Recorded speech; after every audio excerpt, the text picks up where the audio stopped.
masyarakat kita bisa kembali melanjutkan ya proses ekonominya di dalam pertanian ini. Seluruh Aceh kita ada 75% masyarakat kita itu semuanya petani. Jadi kalau sawahnya kena, memang sawah dulu yang harus kita perbaiki. Karena mereka begitu sawah kembali, mereka bisa menanam, ekonomi tumbuh.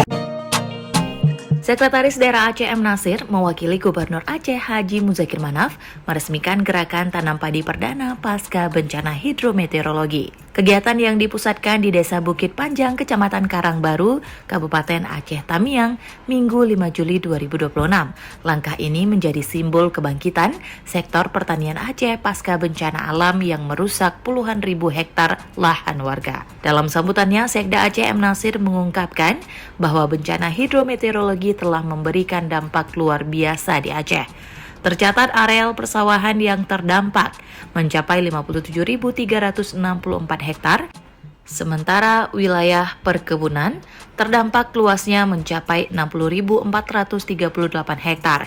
Kabupaten Aceh Tamiang menjadi salah satu wilayah dengan kerusakan terparah akibat banjir, lumpur, dan material lainnya. M. Nasir mengatakan, tanam perdana hari ini bukan sekadar rutinitas menaburkan benih, melainkan simbol bahwa petani kita tetap kuat, semangat, dan optimis dalam menjaga pasokan pangan di Aceh tetap aman.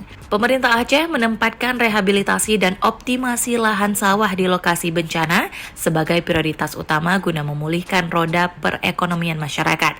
Saat ini, sebagian besar lahan sawah yang rusak telah selesai diperbaiki dan mulai bisa dimanfaatkan kembali oleh petani.